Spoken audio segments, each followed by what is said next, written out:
So welcome back to the Ronnie YouTube channel guys.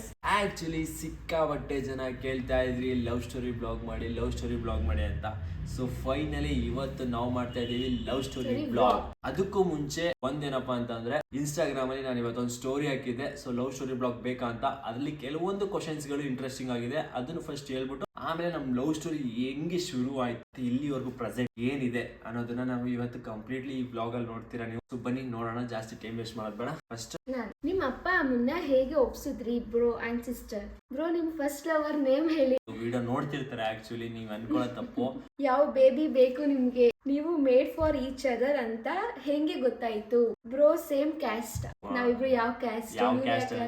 ನಾನ್ ಯಾವ caste? But ಮದ್ವೆ ಮಾಡೋ ಟೈಮಲ್ಲಿ ಎಷ್ಟು ಅದು ಪ್ರಾಬ್ಲಮ್ ಆಯ್ತು ಅದೆಲ್ಲ ನಾನು ನಿಮ್ಗೆ ಇವತ್ತು ಎಕ್ಸ್ಪ್ಲೇನ್ ಮಾಡ್ತೀನಿ. ಬ್ರೋ ಇಬ್ರಿಗೂ ಎಷ್ಟು ಸಾರಿ ಬ್ರೇಕಪ್ ಆಗಿದೆ? ನೀವು ಎಷ್ಟು ಇಯರ್ ಇಂದ ಲವ್ ಮಾಡ್ತಾ ಇದ್ದೀರಾ? ನಿಮ್ ಜೋಡಿ ಚೆನ್ನಾಗಿದೆ, ನೀವು ಹೀಗೆ ಜಗಳ ಆಡ್ಕೊಂಡು ಖುಷಿಯಾಗಿರಿ ಬ್ರೋ. ನಮ್ ಹುಡ್ಗಿ ಊರು ನಂಜನಗೂಡು ಬ್ರೋ, JSS ಕಾಲೇಜ್ ಬಿಟ್ಟು ಹೋಗ್ಬಿಟ್ಲು. ರೀಸನ್ ಹೇಳ್ದಂಗೆ ಏನು ಮಾಡಕ್ಕಾಗಲ್ಲ ಬ್ರೋ. ನಿಮ್ಗೆ ಹೇಗೆ ಲವ್ ಆಯ್ತು ಅಂದ್ರೆ ಸಿಂಪಲ್ ಆಗಿ ಒಂದ್ ಕ್ಲೂ ಕೂಡ ಹೇಳಿಲ್ಲ. First lip to lip kiss ಮಾಡಿದ್ ಯಾವಾಗ? What's your income in YouTube? ನೀವು ಲವ್ ಮಾಡಿ ಎಷ್ಟು ಇಯರ್ ಆಯ್ತು? ಮದುವೆ ಆಗಿಂತ ಮುಂಚೆನಾ? ಇಲ್ಲಿಂದ ಸ್ಟಾರ್ಟ್ ಆಗುತ್ತೆ ನಮ್ ಲವ್ ಸ್ಟೋರಿ ಬ್ಲಾಗ್. ಇವಳು ನನಗೆ ಹೇಗ್ ಸಿಕ್ಕಿದ್ಲು ಅಂತ. ಓಕೆ, ಸೊ ಆ್ಯಕ್ಚುಲಿ ನಾನು ಯಾವುದೋ ಒಂದು ಅಪ್ಸೆಟ್ ಮೂಡಲ್ಲಿದ್ದೆ. ಸೊ ಅವಾಗ ನಾನು ನನ್ನ ಇನ್ಸ್ಟಾಗ್ರಾಮ್ ಹ್ಯಾಂಡಲ್ ಸಿಕ್ಕಾಬಟ್ಟೆ ವೈರಲ್ ಆಗ್ತಾ ಇತ್ತು. ಆವಾಗ ಆ ಸ್ಟ್ರೇಂಜರ್ಸ್ಗಳು ನನಗೆ ಮೆಸೇಜ್ ಮಾಡ್ತಾಯಿದ್ರು. ಅವಾಗ ಇವಳು ಸಹ ಒಂದು ಮೆಸೇಜ್ ಹಾಕಿದ್ಲು, ಬಟ್ ನಾನೇನು ರಿಪ್ಲೈ ಮಾಡೋಕ್ಕೆ ಹೋಗಿರಲಿಲ್ಲ. ಅವತ್ತೇನು ಸಿಕ್ಕಾಬಟ್ಟೆ ಅಪ್ಸೆಟ್ ಮೂಡಲ್ಲಿದ್ನಲ್ಲ, ಅವಾಗ ಇವ್ರ ಜೊತೆನಾದರೂ ಮಾತಾಡೋಣ, ಸ್ವಲ್ಪ ಮೈಂಡ್ ಫ್ರೆಶ್ ಆಗುತ್ತೆ ಅಂತ ಅಂದ್ಕೊಂಡು ಏನು ಮಾಡಿದೆ, ಅವತ್ತು ಎಲ್ಲರಿಗೂ ರಿಪ್ಲೈ ಕೊಟ್ಕೊಂಡು ಬರ್ತಾ ಇದ್ದೆ ಗೈಸ್. ಅವತ್ತು ಇವಳು ಸಿಕ್ಕಿದ್ಲು, ಇವಳಿಗೆ ನಾನು ರಿಪ್ಲೈ ಕೊಟ್ಟೆ. ಸೊ ಇವಳು ರಿಪ್ಲೈ ಕೊಟ್ಟು ವಿತಿನ್ ಸೆಕೆಂಡಲ್ಲಿ ನಂಗೆ ರಿಪ್ಲೈ ಕೊಟ್ಲು. ಸೊ ಹಂಗೆ ಕಾನ್ವರ್ಸೇಷನ್ ಶುರು ಆಯ್ತು. ಆಮೇಲೆ ನೀನ್ ಹೇಳಿವ ಆಮೇಲೆ ನನ್ನ ಬರ್ತಡೇ ಇತ್ತು. ಆಕ್ಚುಲಿ ನಾನು ಇವ್ಳು ಮೆಸೇಜ್ ಮಾಡಿದ್ದು ಅಕ್ಟೋಬರ್ 1ನೇ ತಾರೀಕು, ಇವಳು ಬರ್ಡೇ ಇದ್ದಿದ್ದು 2ನೇ ತಾರೀಕು. ಅಕ್ಟೋಬರ್ 2ಕ್ಕೆ ನನ್ನ ಬರ್ತಡೇ ಇದೆ. ಅಕ್ಟೋಬರ್ 1ಕ್ಕೆ ಇವ್ರು ನನಗೆ ಮೆಸೇಜ್ಗೆ ರಿಪ್ಲೈ ಕೊಟ್ಟಿದ್ದು. ಆನ್ ದ ಸ್ಪಾಟ್ ನಾನು ಮೆಸೇಜ್ಗೆ ರಿಪ್ಲೈ ಕೊಟ್ಕೊಂಡು ಮಾತಾಡ್ಸ್ಕೊಂಡು ಹೋದೆ. ಆಮೇಲೆ ಇವ್ರಿಗೆ ಹೇಳಿದೆ ನನ್ನ ಬರ್ತಡೇ ಇದೆ, ಅದಕ್ಕೆ ನಾನೇನ್ ಮಾಡ್ಲಿ, ನೀವಂದ್ರೆ ನನ್ಗೆ ಇಷ್ಟ, ಅಂದ್ರೆ ನೀವು ವಿಡಿಯೋಸ್ ಮಾಡೋದೆಲ್ಲ ಇಷ್ಟ ಆಗುತ್ತೆ, ನಾನು ನಿಮ್ ಫ್ಯಾನು, ನಾನು ನಿಮ್ ಫ್ಯಾನು, ನನ್ನ ಬರ್ತಡೇ ನಿಮ್ನ ಮೀಟ್ ಮಾಡ್ಬೋದಾ ಅಂತ ಕೇಳಿದೆ. ಆಕ್ಚುಲಿ ಫಸ್ಟ್ ಯಾವ ಊರು ಅಂತ ಕೇಳ್ಕೊಂಡೆ, ಇವ್ರು ಮೈಸೂರು ಅಂತ ಅಂದ್ಲು. ಅಕ್ಟೋಬರ್ 1ನೇ ತಾರೀಕು ನಾವು ಮೀಟ್ ಆದ್ವಿ. ಅಂದ್ರೆ ಫಸ್ಟ್ ನಾನು ಮೈಸೂರಿಗೆ ಹೋಗ್ಬೇಕಾಯ್ತು ಯಾವುದೋ ಕೆಲಸದಿಂದ. ಆಮೇಲೆ ಸರಿ ಆಯ್ತು ಸಿಗ್ತೀನಿ ಅಂತ ಅನ್ಕೊಂಡು ನಾನು ಬೈಕ್ ಎಸ್ಕೇಪ್ ಅಲ್ಲಿ ಇದ್ದೆ. ಅಲ್ಲಿಂದ ಎಲ್ಲ ಒಂದು 3 ಗಂಟೆ 4 ಗಂಟೆ ತನಕ ಎಲ್ಲ ಕೆಲಸ ಮುಗೀತು. ಅದಾದ್ಮೇಲೆ ಇವಳನ್ನ ಮೀಟ್ ಮಾಡಕ್ಕೆ ಅಂದ್ಬಿಟ್ಟು ಅಲ್ಲಿಂದ ಫೋನ್ ಮಾಡಿದೆ. ಇವಳು ಚಾಮುಂಡಿ ಬೆಟ್ಟಕ್ಕೆ ನಾನು ಹೋಗ್ಬಿಟ್ಟೆ. ಎಷ್ಟು 3 ಅವರ್ ಕಾಯ್ಸಿದ್ದು. 12 ಗಂಟೆ ರೆಡಿ ಆಗಿ 4 ಗಂಟೆ ಆದ್ರೂ ಬಂದಿಲ್ಲ. ನಾನು ಚಾಮುಂಡಿ ಬೆಟ್ಟಕ್ಕೆ ನನ್ನ ಫ್ರೆಂಡ್ ಕರ್ಕೊಂಡು ಹೋಗಿದ್ದೀನಿ. ಚಾಮುಂಡಿ ಬೆಟ್ಟದ ಬೆಟ್ಲ ಹತ್ತಾ ಇದ್ದೀನಿ. ಫೋನ್ ಮೇಲೆ ಫೋನ್ ಮಾಡ್ತಾರೆ, ಅದು ಇನ್ಸ್ಟಾಗ್ರಾಮ್ ಅಲ್ಲಿ. ಇವ್ರ ನಂಬರ್ ಸಹ ನಂಬರ್ ಕೊಟ್ಟಿರ್ಲಿಲ್ಲ ನಾನು. ಇವಳು ಕೊಟ್ಟಿಲ್ಲ ನಂಬರ್, ಬಟ್ ನಾನ್ ಕೊಟ್ಟಿರ್ಲಿಲ್ಲ. ನಾನು ಪರಿಚಯ ಆಗಿದ್ದು 1 ಸೆಕೆಂಡ್ಗೆ ನನ್ನ ನಂಬರ್ ಶೇರ್ ಮಾಡಿದ್ದೀನಿ. ನಾನ್ ಕೊಟ್ಟಿರ್ಲಿಲ್ಲ. ಏನಕ್ಕೆ ಅಂತಂದ್ರೆ ಇವಾಗ್ಲೇ ಬೇಡ ನಂಬರ್ ಎಲ್ಲ ಶೇರ್ ಮಾಡೋದು ಅಂತ ಅನ್ಕೊಂಡು ಸುಮ್ಮನಾಗಿದ್ದೆ. ಆಮೇಲೆ ಫೋನ್ ಮಾಡಿದೆ, ಫೋನ್ ಎತ್ತಿದ್ಲು. ಫೋನ್ ಎತ್ಬಿಟ್ಟು ಈ ತರ ಬರ್ತಾ ಇದೀನಿ, ಬೇಗ ಬನ್ನಿ ಅಂತ ಅಂದೆ. ಗೋಕುಲಂ ಬೈಕರ್ಸ್ ಕೆಫೆ ಇರೋದು ಗೋಕುಲಂ ಅಲ್ವಾ, ಗೋಕುಲಂ ಅಲ್ಲಿ ಇರುತ್ತೆ. ಇವಳು ಮೀಟ್ ಆಗಕ್ ಬಂದಿದ್ದು common gate. So common gate ಹತ್ರ ಬನ್ನಿ, ನಾನು ನಿಮ್ಗೆ ಮೀಟ್ ಆಗ್ತೀನಿ ಅಂತ ಹೇಳ್ಬಿಟ್ಟು ಕಾಲ್ ಕಟ್ ಮಾಡ್ಬಿಟ್ರು ಇವರು. ನನ್ನ ಫ್ರೆಂಡು ಯಾವ್ದದು ಸ್ಪ್ಲೆಂಡರ್, ಎಷ್ಟೇ ಸ್ಪೀಡ್ ಕೊಡ್ಕೊಂಡು ಓಡಿಸ್ತಿದ್ರು ಗಾಡಿ ಮುಂದೆ ಹೋಯ್ತಾ ಇಲ್ಲ. ನಾವು ಏನ್ ಚೇಸಿಂಗ್ ಮಾಡೋತರ ಬರ್ತಿದೀವಿ. ಲಾಸ್ಟ್ ಅಲ್ಲಿ ಒಂದು ಫೋನ್ ಮಾಡಿದ್ರು, ನೀವ್ ಇದೇ ತರ ಲೇಟ್ ಮಾಡಿದ್ರೆ ನಾನು ಮನೆಗೆ ಹೋಗ್ಬಿಡ್ತೀನಿ, ಬರಂಗಿದ್ರೆ ವಿತಿನ್ 5 minutes ಅಲ್ಲಿ ಬರ್ಬೇಕು. ಅಲ್ಲಿ ಹೋಗ್ಬಿಟ್ಟು ಅಲ್ಲಿಂದ ಬರ್ಬೇಕಾದ್ರೆ ಅವಳು ನಿಂತಿದ್ಲು. ನಾನು ಅಲ್ಲಿಂದ ಬರ್ಬೇಕಾದ್ರೆ ಯೋಚನೆ ಮಾಡಿದೆ, ಎಲ್ಲಿ ಗುರು, ಯಾರು ಗುರು ಅಂತ ಅನ್ಕೊಂಡು. ಅಲ್ಲಿ ಆಕ್ಚುಲಿ ಲಿಟ್ರಲಿ ಹೇಳ್ತೀನಿ, ಇದು ನನ್ನ ಮನ್ಸಿನ ಮಾತು. ಇವಳು ಅವತ್ತು ಹೆಂಗೆ ರೆಡಿಯಾಗಿ ಬಂದಿಲ್ಲ ಅಂತಂದ್ರೆ, ಯಾರು ಗುರು ಇವಳು ಇಷ್ಟಕದಾಗವಳೆ, ನನ್ನ ನೆನೆ ಗುರು ಈ ತರ ಮೀಟ್ ಮಾಡಕ್ ಬರ್ತಾವಳೆ ಅಂತ ನಾನು ನಿಜವಾಗ್ಲೂ ಅನ್ಕೊಂಡೆ. ಅವಾಗ ಅಷ್ಟು ಸಕದಾಗಿದ್ಲು. ಅವಾಗ ಇವಾಗ್ಲೂ ಚೆನ್ನಾಗಿದ್ದಲ್ಲ, ಇಲ್ಲ ಅಂತ ಹೇಳ್ತಿಲ್ಲ. ಸೊ ಮೀಟ್ ಮಾಡ್ಕೊಂಡು ಫುಲ್ ಶೈ ಅವಳು. ಹೆಂಗ ಮಾತಾಡಕ್ಕೆ ನಾಚಿಕೆತಿದ್ಲು. ಮಾತಾಡೋದು ಇಷ್ಟ ದಿನ ಫೋನಲ್ಲಿ ರೀಲ್ಸ್ ಅಲ್ಲಿ ನೋಡ್ತಾ ಇರೋದು, ಒಂದ್ಸಲನೂ ಮಾತಾಡಿಲ್ಲ. ಜಾಸ್ತಿ ಮೀಟ್ ಮಾಡಕ್ಕಿಂತ ಮುಂಚೆ ಫೋನಲ್ಲಿ ಮಾತಾಡಿರೋದು. ಎಲ್ಲಿದ್ದೀರಾ, ನಾನು ಈ ಟೈಮಿಗೆ ಬರ್ತಿದ್ದೀನಿ, ಇಲ್ಲಿಗೆ ಬನ್ನಿ ಅನ್ನಷ್ಟೇ ಮಾತಾಡಿರೋದು. ಎಲ್ಲಿ ಹೋಗೋಣ ಅಂತ ಕೇಳಿದೆ. ಮೈಸೂರಲ್ಲಿ ಇರೋದು ಒಂದು ಚಾಮುಂಡಿ ಬೆಟ್ಟಕ್ಕೆ ಹೋದೆ. ಸ್ಟ್ರೈಟ್ ರೋಡ್ ಇದೆಯಲ್ಲ ಚಾಮುಂಡಿ ಬೆಟ್ಟದ್ದು, ಅಲ್ಲಿ ತನಕ ನಿಧಾನಕ್ಕೆ ಹೋದೆ. ಇವಳಿಗೆ ಸ್ವಲ್ಪ ಬೈಕ್ ಕ್ರೇಜ್ ತೋರ್ಸೋಣ ಅಂತ ಅನ್ಕೊಂಡು ಏನ್ ಮಾಡಿದೆ, ಗಟ್ಟಿ ಕೂತ್ಕೊಳ್ಳಿ ಅಂತ ಅನ್ಕೊಂಡು ಫೋನ್ ನ ಜೋಬಳಾಗಿ ಹಾಕೊಂಡು ಗಟ್ಟಿ ಕೂತ್ಕೊಳ್ಳಿ, ಕಂಫರ್ಟಬಲ್. ಮೀನಿಂಗ್ ಹೆಂಗಿತ್ತು ಅಂತಂದ್ರೆ ನನ್ನ ಗಟ್ಟಿಗೆ ತಪ್ಕೊಳ್ಳಿ ಅಂತ ನನ್ಗೆ ಅರ್ಥ ಆಗಿಲ್ಲ. ನಾನು ಇಂಟೆನ್ಷನ್ ಇಟ್ಕೊಂಡು ಹಂಗೆ ಹೇಳಿಲ್ಲ. ಏನಕ್ಕೆ ಅಂದ್ರೆ ನಾನು ಹಿಂದೆ ಹ್ಯಾಂಡ್ ಎಲ್ಲ ತೆಗೆದ್ಬಿಟ್ಟಿದ್ದೀನಿ. ಓಕೆ, ಇನ್ ಕೇಸ್ ಏನಾದ್ರು ಹೆಚ್ಚು ಕಮ್ಮಿ ಆಯ್ತು ಯಾರು ಏನೋ ರೆಸ್ಪಾನ್ಸಿಬಲ್, ಇವಳು ನನ್ನ ನಂಬ್ಕೊಂಡು ಬಂದಿದ್ದಾಳಲ್ವಾ. ನಾನು ನಮ್ಮ ಮನೆಯವ್ರಿಗೆಲ್ಲ ಹೇಳ್ಬಿಟ್ಟು ಬಂದಿದ್ದೆ, ಈ ತರ ಒಬ್ಬ ಬೈಕರ್ ಬರ್ತಿದ್ದಾರೆ, ಅವ್ರನ್ನೇ ಮೀಟ್ ಮಾಡಕ್ ಹೋಗ್ತಿದ್ದೀನಿ, ಅವ್ರ ಹೆಸರು ರೋನಿ ಬೈಕರ್ ಅಂತ ಹೇಳ್ಬಿಟ್ಟೆ ನಾ ಬಂದಿದ್ದು. ಸೊ ಆ್ಯಕ್ಚುಲಿ ಆ ಥರ ಆಯಿತು. ಅದಾದಮೇಲೆ ನಾನು ಹೇಳಿದೆ ಕಂಫರ್ಟಬಲ್ ಆಗಿ ಕೂತ್ಕೊಳ್ಳಿ, ಬೇಕಾದ್ರೆ ನಾನು ಇಟ್ಕೊಳ್ಳಿ ಅಂತ ಅಂದೆ. ಇಲ್ಲ ಪರವಾಗಿಲ್ಲ ಅಂತ ಅಂದ್ಕೊಂಡು ಸೈಡಲ್ಲಿ ಇಟ್ಕೊಂಡು ಕೂತಿದ್ರು. ನಾನು ಫಸ್ಟ್ ನಮ್ಮ ಬಾಯ್ಸು ನಾವೆಲ್ಲ ಅವಾಗಲೇ ಚಾಮುಂಡಿ ಬೆಟ್ಟ ಬೇಕಾದ್ರೆ ಇಟ್ಕೊಳ್ಳಿ ಅಂತ ಅಂದ್ರು. ಇಲ್ಲ ಅಂದ್ಬಿಟ್ಟು ನಾನು ಕುತ್ಕೊಂಡಿದ್ದು 1 ಸೆಕೆಂಡ್ಗೆ ಸ್ಪೀಡ್ ಗಾಡಿ. ಫುಲ್ ಸ್ಪೀಡ್ ಅಂದ್ರೆ ಹೆಂಗೆ ಅಂತಂದ್ರೆ ಗಾಡಿ ನೆಲದ ಮೇಲೆ ಇಲ್ಲ, ಫುಲ್ಲು ಅಂದ್ರೆ ನಾವು ರೇಸಿಂಗ್ ಮಾಡ್ತೀವಲ್ಲ, ಸೊ ಆ ಥರ ಕಿಕ್ಕಲ್ಲಿ ಹೋಗಿದ್ದೆ. ಕೈಯಲ್ಲಿ ಬಂದಿತ್ತು 1 ಸೆಕೆಂಡಲ್ಲಿ. ನಿಲ್ಸ್ರಿ ನಾ ಹೋಗ್ಬಿಡ್ತೀನಿ ಅಂತ ಅಂದ್ರೆ ಸಿಕ್ಕಿರೋರು ಏನಿ ಹುಡುಗಿ ಎದುರು ಪುಕ್ಲಿ ಹಂಗೆ ಹಿಂಗೆ ಅಂತ ಅನ್ಕೋಬಿಡ್ತಾರೆ. ವ್ಯೂ ಪಾಯಿಂಟ್ ಇದೆಯಲ್ಲ, ನಿಮ್ಮ ಹತ್ರ ಒಂದು ಫೋಟೋ ತಗೋಬೇಕು, ಇನ್ಸ್ಟಾಗ್ರಾಮ್ ಅಲ್ಲಿ 2 ಸೆಲ್ಫಿ ತಗೊಂಡ್ರೆ ಅಷ್ಟೇ. ಆಮೇಲೆ ಇನ್ನೊಂದು, ಲವರ್ಸ್ಗಳು ಚಾಮುಂಡಿ ಬೆಟ್ಟಕ್ಕೆ ಹೋದ್ರೆ ದೂರ ದೂರ ಆಗ್ತಾರೆ ಅನ್ನೋದೊಂದು ಮೈಂಡ್ ಸೆಟ್. ನನಗ್ ಫೀಲಿಂಗ್ಸ್ ಇತ್ತು. ಸೊ ಅದಕ್ಕೆ ನಾನೇನ್ ಮಾಡಿದೆ, ಬೇಡ ಹೋಗೋದು, ಈಗ ಮೀಟ್ ಮಾಡಿದೀವಿ, ಇಲ್ಲೇನೆ ಬ್ರೇಕಪ್ ಆಗ್ಬಿಟ್ರೆ ಅದಕ್ಕೋಸ್ಕರ ಚಾಮುಂಡಿ ಬೆಟ್ಟ ಬೇಡ, ವ್ಯೂ ಪಾಯಿಂಟ್ ಎಲ್ಲ ತಿರ್ಗಿಸ್ಕೊಳ್ಳಿ, ನಾವು ಕೆಳಗಡೆ ಹೋಗೋಣ ಅಂತ ಅನ್ಕೊಂಡು ಅಂದ್ಲು. ನಾನು ನಿಜ ಹೇಳ, ಲೈಫಲ್ಲಿ ಒಂದಿನೂ ಕೆಫೆಗೆ ಹೋಗಿಲ್ಲ. ನಾವು ಕೆಫೆ ಮುಖನೇ ನೋಡಿರ್ಲಿಲ್ಲ. ನಾವು ಮನೆಯಿಂದ ಈಚೆ ಬಂದ್ರೆ ಪಾನಿಪುರಿ ಗೋಲ್ಗಪ್ಪ ಅಷ್ಟೇನೆ. ರಿಯಲ್ ಆಗಿ ಹೇಳ್ತಿದ್ದೀನಿ, ಇವ್ರು ಬಂದ್ಮೇಲೆನೆ ಅದೆಲ್ಲ ನಾನು ನೋಡಿದ್ದು. ಅದಕ್ಕೆ ಒಂಥರ ಮುಜುಗರ, ಏನಪ್ಪ ಏನೋ ಆರ್ಡರ್ ಮಾಡೋದು ಏನು ಗೊತ್ತಿಲ್ವಲ್ಲ. ಆರ್ಡರ್ ಮಾಡಿ ಕುತ್ಕೊಂಡಿದ್ವಿ ಚೇರಲ್ಲಿ. ಅಲ್ಲಿ ತನಕ ಇವ್ರು ನಾನು ಏನ್ ಅನ್ಕೊಂಡಿದ್ರು, ಸೈಲೆಂಟ್ ಹುಡುಗಿ ಏನು ಮಾತಾಡ್ತಿಲ್ಲ ಅಂತ ಹಿಂಗೆ ಸೈಲೆಂಟ್ ಆಗಿ ಕೂತಿದ್ವಿ. ಮಾತು ಸ್ಟಾರ್ಟ್ ಮಾಡಿದೆ. ರಿಯಾಕ್ಷನ್ ಏನ್ ಗೊತ್ತಾ, ಹೌದು ನೀವ್ ಹೇಳೋದು ನಿಜ. ನಾನು ಏನು ಗುರು ಇವಳು ಇಷ್ಟೆಲ್ಲ ಮಾತಾಡ್ತಾವಳ, ಆ್ಯಕ್ಚುಲಿ ಇವಳನ್ನ ಮೀಟ್ ಮಾಡಿದ್ರೆ ಸೊ ಮೈಂಡ್ ಫ್ರೆಶ್ ಆಗುತ್ತೆ ಅಂತ ಬಂದರೆ ಇನ್ನ ಮೈಂಡ್ನ ಹಾಳು ಮಾಡ್ಬಿಟ್ಟು ಎಲ್ಲ ಮಿಕ್ಸಪ್ ಮಾಡಿ ಇನ್ನ ಮೈಂಡ್ನ ಹಾಳು ಮಾಡ್ಬಿಟ್ಟು ಕಳಿಸ್ಬಿಟ್ಲು. ಫಸ್ಟ್ ಯಾವಾಗ ಇಲ್ಲಿಂದ ಹೊರಡ್ತೀನಿ ಅಂತ ಅಂದ್ಬಿಟ್ಟು, ಆಯ್ತು ಎಲ್ಲ ಮುಗೀತು ಹೋಗೋಣ ಅಂತ ಅಂದ್ಬಿಟ್ಟು ಹೋದ್ವಿ. ನಮ್ಮನೆಗೆ ಹೆಂಗ್ ಹೋಗ್ತೀರಾ ಅಂದ್ರು, ನಾನು ಇಲ್ಲೇ ನಮ್ಮನೆ ಹತ್ರ ಇದೆ ನಡ್ಕೊಂಡು ಹೋಗ್ತೀನಿ. ಇವರು ರೋಡಲ್ಲಿ ಹೋಗ್ತಾ ಇರ್ಬೇಕಾದ್ರೆ ಏನ್ ಮೈಂಡ್ ಅಲ್ಲಿ ಥಿಂಕ್ ಮಾಡ್ಕೊಂಡು ಹೋಗ್ತಿದಾರೆ ಅಂದ್ರೆ, ಅಪ್ಪ ಸಾಕೋ ಇವ್ರಿಗೆ ಸವಾಸ. ನಿಜವಾಗ್ಲೂ ಹೇಳ್ತೀನಿ, ಅಷ್ಟು ಮೊದಲನೇ ಮೀಟ್ಗೆನೆ ಸೊ ಎಷ್ಟು ಅವಳು ಇದು ಮಾಡಲ್ಲ ಅಂತಂದ್ರೆ ಅಷ್ಟು ಮಾತಾಡ್ಬಿಟ್ಟು ತಲೆ ಕೆಡ್ಸ್ಬಿಟ್ಟಿದ್ದು. ನಾನು ಹೋಗ್ಬಿಡಪ್ಪ ಇದೇ ಲಾಸ್ಟ್ ಮೀಟು, ಇನ್ನೇನು ತಲೆ ಕೆಡ್ಸ್ಕೊಳಂಗಿಲ್ಲ. ಸೊ ಮನೆ ಹತ್ರ ಬಂದ್ವಿ. ಇವಳು ಅಂದ್ಲು, ನಂಗೆ ಇಷ್ಟು ಬೇಗ ಮನೆಗೆ ಹೋಗಕ್ಕೆ ಇಷ್ಟ ಇಲ್ಲ, ಇನ್ನು ಸ್ವಲ್ಪ ಡೋರ್ಗೆ ಹೋಗ್ಬಿಟ್ಟು ಆಮೇಲೆ ಹಂಗೆ ಮತ್ತೆ ಇನ್ನೊಂದು ರೌಂಡ್ ಕರ್ಕೊಂಡು ಅಂತ ಅಂದ್ಲು. ಕೆಲ ಹತ್ರ ಬಿಟ್ಬಿಟ್ಟು ಸರಿ ಆಯ್ತು ಹುಷಾರಾಗಿ ಹೋಗಿ ಅಂದ್ಬಿಟ್ಟು ಹೋಗಿದ್ದೆ. 2 ನಿಮಿಷಕ್ಕೆ ಏನ್ ಮಾಡೋಳು ಗೊತ್ತಾ, ಇವಳು ಇನ್ಸ್ಟಾಗ್ರಾಮ್ ಅಲ್ಲಿ ಕಾಲ್ ಮಾಡೋಳೆ, ಮಾತಾಡ್ಕೊಂಡು ಹೋಗಿ.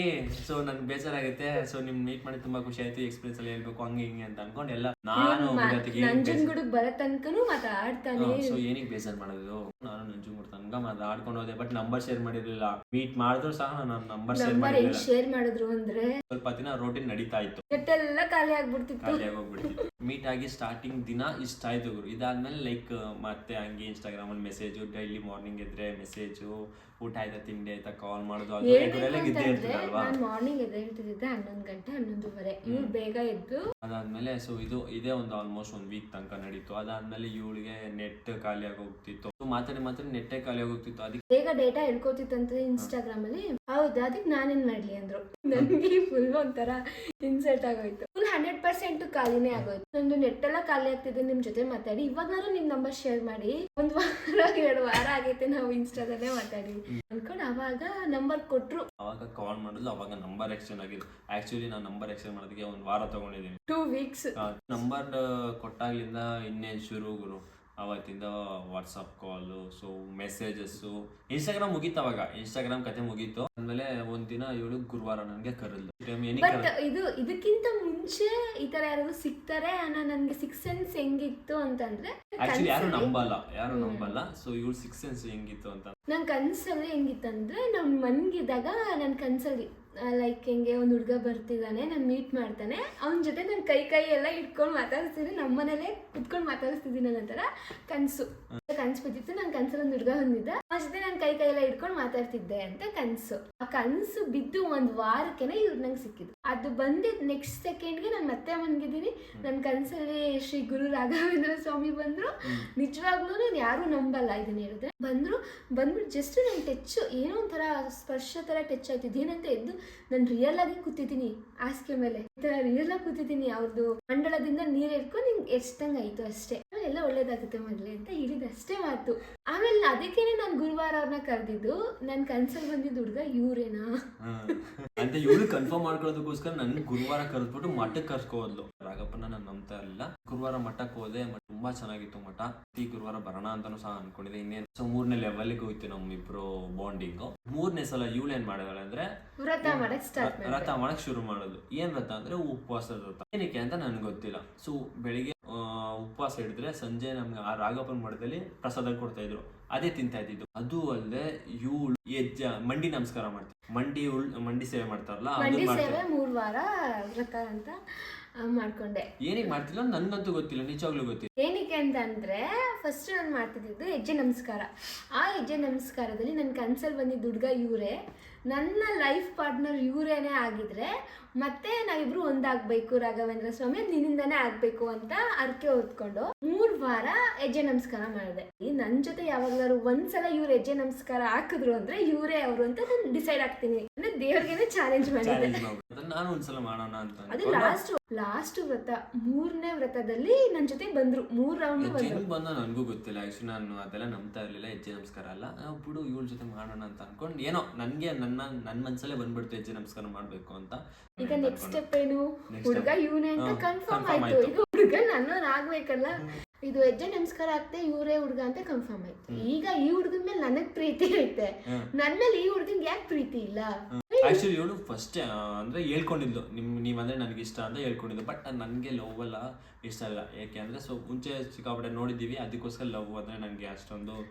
ಇಲ್ಲಿ ಬೇಕಾದ್ರೆ ಸೈಡಲ್ಲಿ ಹಾಕಿರ್ತೀನಿ ನಾನು ಅವ್ರಿಗೆ ಯಾವ ತರ ಪ್ರಪೋಸಲ್ ಕಳ್ಸಿದ್ದೆ, ಅದು ಸ್ನ್ಯಾಪ್ಚಾಟ್ ಅಲ್ಲಿ ಕಳ್ಸಿದ್ಲು.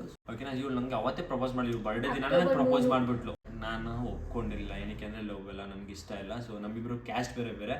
ಸೊ ಏನಿಗೆ ಬೇಕು ರಿಸ್ಕು, ಬೇಡ ಇರೋಷ್ಟು ದಿನ ಫ್ರೆಂಡ್ಸ್ ಆಗಿರೋಣ ಅಂತ ಅನ್ಕೊಂಡು ನಾನು ಅಕ್ಸೆಪ್ಟ್ ಮಾಡಿರ್ಲಿಲ್ಲ. ಇನ್ನ ಬರ್ತಾ ರಾಘಪ್ಪನ ಸೇವೆ ಜಾಸ್ತಿ ಆಯ್ತಾ ಬಂತು. ಇವಳು ಮಂಡಿ ಸೇವೆ ಮಾಡ್ತಾ ಇದ್ಲು. ಏನಿಗೆ ಮಾಡ್ತಿದ್ಯಾ ಅಂತ ನಾನು ಒಂದ್ಸಲ ಕೇಳಿದೆ. ಮಂಡಿ ಸೇವೆನ ನಾನು 3 ವ್ರತಗಳ ತರ ಮಾಡಿದ್ದು. 1, 2, 3 ಸಲ 3 ಗುರುವಾರ ಮಂಡಿ ಸೇವೆ ಮಾಡ್ತೀನಿ. ಮೊದಲನೇ ಗುರುವಾರ ಮಂಡಿ ಸೇವೆ ಮಾಡಿದಾಗ ಪರವಾಗಿಲ್ಲ, ಚೆನ್ನಾಗಿ ಮಾತಾಡ್ಸ್ಕೊಂಡಿದ್ರು.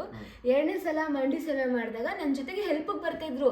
ಅಂದ್ರೆ ಯಾವ ತರ ಅಂದ್ರೆ ಅಲ್ಲಿ ಮಂತ್ರಾಕ್ಷತೆಗಳು ಕೊಡ್ತಾರಲ್ಲ ಮಠದಲ್ಲಿ, ಕೆಲವೊಬ್ರು ಏನಂದ್ರೆ ಮಂತ್ರಾಕ್ಷತೆಗಳನ್ನ ನೆಲಕ್ಕೆ ಚೆಲ್ಬಿಡ್ತಿದ್ರು. ಅದು ನಾನು ಮಂಡಿ ಇಟ್ಕೊಂಡು ನಡ್ಕೊಂಡು ಹೋಗ್ತಿರ್ಬೇಕಾ ಏನಾಗ್ತದೆ ಚುಷ್ಟಿತ್ತು. ಆಗ 3 ರೌಂಡ್ ನನ್ಗೆ ಕಂಪ್ಲೀಟ್ ಮಾಡಕ್ಕೆ ಆಗ್ತಿರ್ಲಿಲ್ಲ.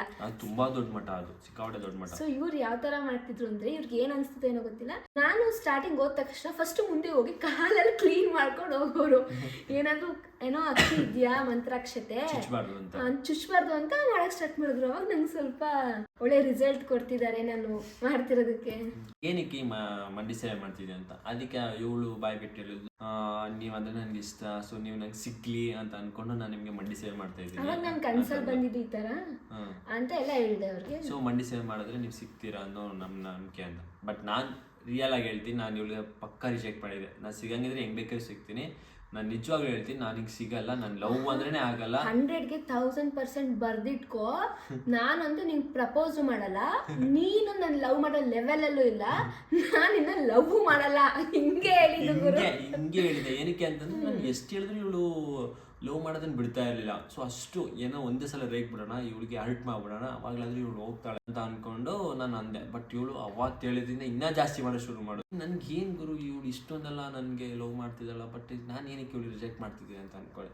ಬಟ್ ಇನ್ನೂ ಸ್ವಲ್ಪ ದಿನ ಕಾದೆ. ಈ ಗುರುವಾರದಿಂದ ನೆಕ್ಸ್ಟ್ ಗುರುವಾರ ತನಕ ಇಷ್ಟು ಮಾತುಕತೆ ಆಯ್ತು. ನೆಕ್ಸ್ಟ್ ಗುರುವಾರ ಬಂತು, ನಾನು ವ್ರತ ಸ್ಟಾರ್ಟ್ ಮಾಡ್ಕೊಂಡೆ. ಅವಾಗ ಇವ್ರಿಗೆ ಏನು ಅನಿಸ್ತೋ ಏನೋ ಗೊತ್ತಿಲ್ಲ, ಸುಮ್ಮನೆ ಫುಲ್ಲು ಏನಂದ್ರು ಒಂಥರ ಮೃದು, ಎಷ್ಟು ಕೋಪ ಮಾಡ್ಕೊಂಡು ಒಂಥರ ಸಿಟ್ಟು ತರ ಆಡ್ತಿದ್ರು. ಅಷ್ಟೇ ಒಂಥರ ಕೂಲ್ ಆಗ್ಬಿಟ್ರು. ತಾನೇ ಎಷ್ಟು ಕೂಲ್ ಆಗೋದು. ನಾನು ಏನೇ ಹೇಳಿದ್ರು ಕೇಳ್ತಿದ್ರು. ಸರಿ ಆಯ್ತು, ಆಯ್ತು, ಊಟ ಮಾಡ್ಕೊ, ಮಲ್ಕೋ, ಗುಡ್ ನೈಟ್. 1 ಗುರುವಾರ ಬಂತು. ಆ ಗುರುವಾರ ನನಗೇನು ಹೇಳಿಲ್ಲ. ದೇವಸ್ಥಾನಕ್ಕೆ ಆರಾಮಾಗೋದು. ನೆಕ್ಸ್ಟ್ ಗುರುವಾರ ಇವರು blue colour shirt, blue colour sari ಹಾಕೊಂಡು ಹೋಗಿದ್ದು. ಅವಾಗ ದೇವಸ್ಥಾನಕ್ಕೆ ಹೋಗಿದ್ ಬಂದಾಗ ಫುಲ್ ಸೈಲೆಂಟ್ ಆಗಿದ್ರು, ಏನು ಮಾತಾಡಿಸ್ತಿರ್ಲಿಲ್ಲ. ಸುಮ್ಮನೆ ಏನಿದ್ರು ಕಣ್ಣಲ್ಲಿ ನೋಡ್ಕೊಂಡು ಸುಮ್ಮನೆ ಇದ್ರು. ಆಮೇಲೆ ದೇವಸ್ಥಾನಕ್ಕೆ ಹೋಗಿ ಪ್ರಸಾದ ಎಲ್ಲ ತಿನ್ಕೊಂಡು ಆ ಕಡೆಯಿಂದ ಬರ್ತಿರ್ಬೇಕಾದ್ರೆ ಪಾರ್ಕ್ ಹೋಗೋಣ ಅಂತ ಅಂದ್ರು. ನಾವು ಪ್ರತಿ ಸಲ ರಾಘಪ್ಪನ ಮಠಕ್ಕೆ ಹೋಗಿದ್ಮೇಲೆ ಅಲ್ಲಿ ಆಯಿತು ಕಮನ್ ಗೇಟ್ ಹತ್ರ ಒಂದು ಪಾರ್ಕ್ ಇದೆ. ಸೊ ಆ ಪಾರ್ಕಲ್ಲಿ ಆಲ್ಮೋಸ್ಟ್ 1-2 ಅವರ್ಸ್ ಆದರೂ ಕೂತ್ಕೊಂಡು ಮಾತಾಡಿಕೊಂಡು ಪಾರ್ಕ್ ಎಲ್ಲ ಒಂದು ರೌಂಡ್ ನೋಡ್ಕೊಂಡು ಅಲ್ಲಿ ಸಿಗೋವಂಥ ಐಸ್ ಕ್ರೀಮ್ ಪಾನಿಪುರಿ ಎಲ್ಲ ತಿನ್ಕೊಂಡು ಆಮೇಲೆ ಮನೆಗೆ ಡ್ರಾಪ್ ಮಾಡ್ತಾ ಇದ್ದೆ. ಅದೇ ರೋಟೀನ್ ನಮ್ಮದು ಫಸ್ಟ್ ವೀಕಿಂದ. ಸೊ ಇದು ವೀಕ್ ತನಕ ನಡೀತಾ ಇತ್ತು. ಪಾರ್ಕಿಗೆ ಬಂದಾದ್ಮೇಲೆ ನನಗೆ ಏನು ಅನಿಸ್ತು ಗೊತ್ತಿಲ್ಲ, ಅಂದರೆ ನನಗೂ ಒಳಗಿಂದ ಒಂಥರ ಫೀಲ್ ಬರ್ತಾ ಇತ್ತು, ಇವಳು ನಂಗೆ ಪರ್ಫೆಕ್ಟ್ ಗರ್ಲು, ನಾನು ಎಷ್ಟೇ ಇವಳಿಗೆ ಏಟ್ ಮಾಡಿದ್ರು, ನಾನು ಇವಳಿಗೆ ಎಷ್ಟೇ ಲವ್ ಮಾಡಬೇಡ ಅಂತಂದ್ರೂ ಇವಳು ಅದೆಲ್ಲ ತಲೆಗೆ ಇವರು ಹಾಕೊಂಡೆ. ಅದು ಗುರುವಾರ ಬರೋಕ್ಕಿಂತ ಮುಂಚೆ ಬುಧವಾರ ನೈಟ್ ಮಲ್ಕೊಳ್ಳೋಕ್ಕಿಂತ ಮುಂಚೆ ಚೆನ್ನಾಗಿ ಯೋಚನೆ ಮಾಡೋರೆ, ಈ ಥರ ಹುಡುಗಿನ ಕಳ್ಕೊಂಡ್ರೆ ಮತ್ತೆ ಹುಡುಗಿ ಸಿಗ್ತಾಳ, ನಮ್ ಬೇರೆ ಕ್ಯಾಸ್ಟು, ನೀವೇ ಹೇಳಿರೋದು ನಮ್ದು ಬೇರೆ ಕ್ಯಾಸ್ಟು, ಅದು ಬಂದ್ರೆ ನಾನು ಹೆಂಗ್ ಫೇಸ್ ಮಾಡ್ತೀನಿ, ಲವ್ ಮಾಡೋದು ಇಂಪಾರ್ಟೆಂಟ್ ಅಲ್ಲ, ಲವ್ ಮಾಡಿ ಹುಡುಗಿನ ಮದುವೆ ಆಗ್ಬೇಕು ಅದೆಲ್ಲ ಒಳ್ಳೇದು ಯೋಚನೆ ಮಾಡೋರು ಇವರು. ಏನಕ್ಕೆ ಅಂತಂದ್ರೆ ಲೈಕ್ ಸುಮಾರು ಜನ ಲವ್ ಮಾಡ್ತಾರೆ, ಸೊ ಲವ್ ಮಾಡ್ಬಿಟ್ಟು ಮದುವೆ ಟೈಮಲ್ಲಿ ಬಂತು ಅಂದ್ರೆ ಸೊ ಫ್ಯಾಮಿಲಿ ಒಪ್ಲಿಲ್ಲ ಆತು ಇತ್ತು ಅಂತ ಅನ್ಕೊಂಡು ದೂರ ಆಗ್ಬಿಡ್ತಾರೆ. ಅದರಲ್ಲಿ ನನಗೆ ಇನ್ನೂ ಇಷ್ಟ ಆಗ್ತಿದ್ದು, ನಾನು ಇವ್ರಿಗೆ ಪದೇ ಪದೇ ಐ ಲವ್ ಯು ಅನ್ಕೊಂಡು ಇವ್ರ ಮೇಲೆ ನಂಬಿಕೆ ಇಟ್ಕೊಂಡು ನಾನು ಅಲ್ಲಿ ಇಲ್ಲಿ ಇವ್ರ ಜೊತೆ ತಿರ್ಗಾಡಕ್ ಹೋದಾಗ್ಲೂ ಇವ್ರು ಹೇಳ್ತಿರೋದು ಒಂದೇ ಮಾತು, ನಾನು ಲವ್ ಮಾಡಲ್ಲ, ನಿನ್ನ ಫ್ರೆಂಡ್ ಆಗೇ ನಾನು ನೋಡ್ತಿದ್ದೀನಿ, ಆಮೇಲೆ ನಾನು ಲವ್ ಮಾಡ್ಬಿಟ್ಟು ನಿನ್ನ ಮದುವೆ ಆಗಲ್ಲ ಅಂತ ನನ್ಗೆ ಬಿಟ್ರೆ ನನ್ಗೆ ಇಷ್ಟ ಆಗಲ್ಲ, ಅದು ನನ್ನ ಕ್ಯಾರೆಕ್ಟರ್ ಅಲ್ಲ, ಮೈಂಡ್ ಸೆಟ್ ಇದ್ದಿದ್ದು. ನನ್ನ ಫ್ಯಾಮಿಲಿ ಒಪ್ಪಲ್ಲ, ನಮ್ಮಿಬ್ರದ್ದು ಬೇರೆ ಕ್ಯಾಸ್ಟ್, ನಮ್ಮ ಫ್ಯಾಮಿಲಿ ಒಪ್ಪಲ್ಲ, ನಾನು ಏನೇ ಮಾಡಿದ್ರು ನಿನ್ನ ಲವ್ ಮಾಡೋಕ್ಕಂತೂ ಆಗ, ನೀನು ಯೋಚನೆ ಮಾಡು ಅಂತಾನೆ ಇವ್ರು ಹೇಳ್ತಾ ಇದ್ದಿದ್ದು. ಆಕ್ಚುಲಿ ಅದೇ ನನ್ನ ಮೈಂಡ್ ಸೆಟ್ ಇರೋದಂತಂದ್ರೆ, ಸೊ ಲವ್ ಮಾಡಕ್ಕೆ ಅನ್ಕೋ, ಇವಳು ಪ್ರಪೋಸ್ ಮಾಡಿದ್ ವಿತಿನ್ ಸೆಕೆಂಡಲ್ಲೇ ನಾನು ಒಪ್ಕೊಂಡು ಇವಳ ಜೊತೆ ಲವ್ ಮಾಡ್ಕೊಂಡು ಟೈಮ್ ಪಾಸ್ ಮಾಡ್ಕೊಂಡು ಇರ್ಬೋದಾಯ್ತು. ಆ ಲವ್ ಮಾಡಿ ಆ ಬ್ರೇಕ್ ನಾವು ಇಷ್ಟ ಇಲ್ಲ ಅಂತ ಅನ್ಬಿಟ್ಟು ದೂರ ಮಾಡಿದಾಗ ಫೀಲ್ ಆಗಿಯಲ್ಲ, ತುಂಬಾ ಅಂದ್ರೆ ತುಂಬಾ ಅಲ್ಟ್.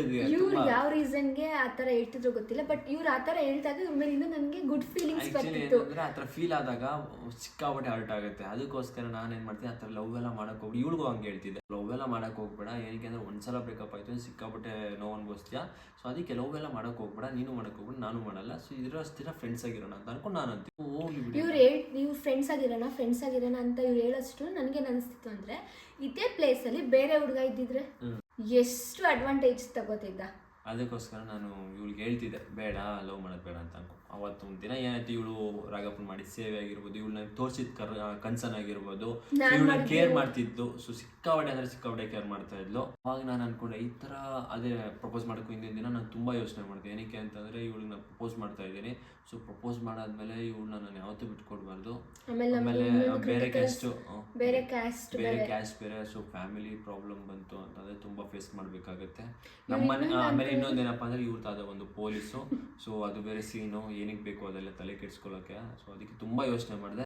ಏನಾದರೂ ಪರವಾಗಿಲ್ಲ, ಈ ಥರ ಹುಡುಗಿ ನನ್ನ ಲೈಫಲ್ಲಿ ಸಿಗಲ್ಲ ಅಂತ ಅಂದ್ಕೊಂಡು ತುಂಬ ಯೋಚನೆ ಮಾಡಿ ಅವತ್ತು ನಾನು ಕೊನೆಗೆ ರಾತ್ರಿ 9:30 ಗಂಟೆಗೆ ಪಾರ್ಕಲ್ಲಿ ನೈಟು ಇವಳನ್ನ ಚೇರ್ ಮೇಲೆ ಕೂರಿಸ್ಕೊಂಡು, ನಾನು ನೆಲದ ಮೇಲೆ ಕೂರಿಸ್ಕೊಂಡು ಕೈ ಇಟ್ಕೊಂಡು ಪ್ರಪೋಸ್ ಮಾಡಿದ್ದು. ನೀನಂದರೆ ನನಗಿಷ್ಟ, ಸೊ ನನಗೆ ಗೊತ್ತಿಲ್ಲ ನಾನು ಏನು ಮಾಡ್ತಿದ್ದೀನಿ ಅಂತ, ಸೊ ನನ್ನ ಒಳಗಿಂದ ಲೈಕ್ ನನಗೆ ಏನೋ ನಿನ್ನ ಮೇಲೆ ಒಳ್ಳೆ ಫೀಲಿಂಗ್ಸ್ ಬರ್ತಾ ಇದೆ. ಪ್ರಪೋಸ್ ಮಾಡಿದ್ದೆ, ಆವಾಗ ನಾನು ಆಕ್ಸೆಪ್ಟ್ ಮಾಡ್ಕೋಬೋದು, ಬಟ್ ನನಗೇನೋ ಅಷ್ಟು ಇದಾಗಲಿಲ್ಲ. ಅದಕ್ಕೋಸ್ಕರ ನಾನು ಇವತ್ತು ನನ್ನ ಮನ್ಸಾರ ಹೇಳ್ತಿದ್ದೀನಿ, ನಾನು ನಿಂಗೆ ಇಷ್ಟಪಡ್ತಾ ಇದ್ದೀನಿ, ಲವ್ ಯು ಟು ಅಂತ ಅನ್ಕೊಂಡು ಅವತ್ತು ಡಿಸೆಂಬರ್ 7 ರಾತ್ರಿ 9:30 ಅಷ್ಟೊತ್ತಿಗೆ ನಾನು ಇವಳಿಗೆ ಪ್ರಪೋಸ್ ಮಾಡಿದೆ. ಅದೇ ಇವಳು ಪ್ರಪೋಸ್ ಮಾಡಿದ್ರೆ ನಾನು ಅಕ್ಸೆಪ್ಟ್ ಮಾಡಿದೆ ಅಷ್ಟೇ, ನಾನು ರಿಟರ್ನ್ ಪ್ರಪೋಸ್ ಮಾಡಿದೆ. ಓಕೆ, ಅವತ್ತಿಂದ ಇಷ್ಟ ಆಯ್ತು. ನಮ್ಮ ದಿನ 1 ವೇ ಲವ್ ಇತ್ತು, ಇವಾಗ 2 ವೇ ಬಂತು. 2 ವೇ ಲವ್ ಕನ್ವರ್ಟ್ ಆದ್ಮೇಲೆ ಆಲ್ಮೋಸ್ಟ್ ಡಿಸೆಂಬರ್ 7 ನಮ್ಮಿಬ್ರು ಲವ್ ಸ್ಟೋರಿ ಕನೆಕ್ಟ್ ಆದ್ಮೇಲೆ ನೆಕ್ಸ್ಟ್ ನಾವು ಫ್ಯಾಮಿಲಿಗೆ ಹೆಂಗೆ ನಮ್ಮ ಲವ್ ಸ್ಟೋರಿನ ಹೇಳಿದ್ವು. ಗೈಸ್ ಆಕ್ಚುಲಿ ಇಷ್ಟ ಆಗಿತ್ತು ಅಂದ್ರೆ ನಮ್ಮಲ್ಲಿ ಇಬ್ರು ಲವ್ ಸ್ಟೋರಿ, ಯಾರು ಪ್ರಪೋಸ್ ಮಾಡಿದ್ದು, ಹೆಂಗ್ ಒಪ್ಕೊಂಡಾದ್ಮೇಲೆ ನಮ್ ಲವ್ ಸ್ಟೋರಿ ಇಲ್ಲಿ ತನಕ ಬಂದು ನಿಲ್ತು. ಸೊ ಇಲ್ಲಿಂದ ಆಕ್ಚುಲಿ ಕಂಟಿನ್ಯೂ ಆಗೋದು ಫ್ಯಾಮಿಲಿಗೆ ಹೇಗೆ ಹೇಳಿದ್ವಿ ಅನ್ನೋದು ಮೇನ್ ಇಂಪಾರ್ಟೆಂಟ್ ಆಗುತ್ತೆ. ಎಷ್ಟು ಕಷ್ಟ ಆಯ್ತು ಅಂತಂದ್ರೆ ಮೇನ್ ಏನಪ್ಪಾ ಅಂದ್ರೆ ಇವ್ರು ಬೇರೆ ಕ್ಯಾಸ್ಟ್, ನಾವೇ ಬೇರೆ ಕ್ಯಾಸ್ಟ್, ಇವ್ರ ತಾತ ಪೊಲೀಸು, ಸೊ ನಮಗೂ ಪೊಲೀಸ್ಗೂ ಆಗಿ ಬರಲ್ಲ. ಸೊ ಅದಾದ್ಮೇಲೆ ಹುಡುಗ ನೋಡಿದ್ರೆ ಏನ್ ಕೆಲಸ ಮಾಡ್ತಾನೆ, ಎಷ್ಟು ಓದವನೆ, ಅವ್ನಿಗೆ ಎಷ್ಟು ಸ್ಯಾಲ್ರಿ, ಹುಡುಗಿ ಏನು ಓದವಳೆ, ಅವ್ರ ಮನೆ ಕಡೆ ಹಿಂಗೆ, ಯಾವ ಕ್ಯಾಸ್ಟ್, ನಮ್ಮ ಭಾಷೆ ಎಲ್ಲ ಬರುತ್ತಾ ಅಂತ ಇವ್ರ ಮನೆಯವ್ರ ಟೆನ್ಷನ್, ಇದನ್ನೆಲ್ಲ ಕುತ್ಕೊಂಡು ನಾವೇ ಯೋಚನೆ ಮಾಡಿದೀವಿ ಫ್ಯಾಮಿಲಿ ಏನೇನ್ ಕ್ವಶನ್ಸ್ ಬರ್ಬೋದು ಅಂತ. ನೆಕ್ಸ್ಟ್ ಪಾರ್ಟ್ 2 ಅಲ್ಲಿ ಆಕ್ಚುಲಿ ಏನಂತಂದ್ರೆ ನಾವು ಮದ್ವೆ ಅಕಸ್ಮಾತ್ ಮನೇಲಿ ಒಪ್ಲಿಲ್ಲ ಅಂತಂದ್ರೆ ಓಡೋಗೋದಕ್ಕೆಲ್ಲ ಪ್ಲಾನ್ ಮಾಡಿದ್ವಿ. ಇಷ್ಟೆಲ್ಲ ನಾವು ಫ್ಯಾಮಿಲಿ ಅವ್ರದ್ದು ಇಂಟೆನ್ಷನ್ ಹೆಂಗಿರುತ್ತೆ, ಹುಡುಗ ಏನ್ ಮಾಡ್ತಾನೆ, ಹುಡುಗಿ ಏನ್ ಮಾಡ್ತಿದ್ದಾಳೆ ಅನ್ನೋದು ಕ್ವಶನ್ಸ್ ನಮ್ಮ ಮನೇಲೆ ಸುಮಾರು ಕ್ವಶನ್ಸ್ ನಾವು ಹಾಕೊಂಡು ಆನ್ಸರ್ನ ಹುಡುಕೋತಿದ್ದೋ. ಇಷ್ಟೆಲ್ಲ ಆನ್ಸರ್ ಮಧ್ಯೆ ನಮ್ಗೊಂದು ಕ್ವಶನ್ ಮಾರ್ಕ್ ಬಂತು, ನಾವ್ ಇಷ್ಟೆಲ್ಲ ಇಂಟರ್ ಕ್ಯಾಸ್ಟ್ ಮ್ಯಾರೇಜು, ನಮ್ಮಿಬ್ರ ಮಧ್ಯೆ ಏನು ಸರಿ ಇಲ್ಲ ಅನ್ನೋ ತರ ಫ್ಯಾಮಿಲಿ ಪೋರ್ಟ್ರೇ ಆಗುತ್ತೆ. ನಮ್ಮನ್ನ ಅರೇಂಜ್ ಮ್ಯಾರೇಜ್ ಮಾಡ್ಕೊಡ್ತಾರಾ? ಚಾನ್ಸೇ ಇಲ್ಲ.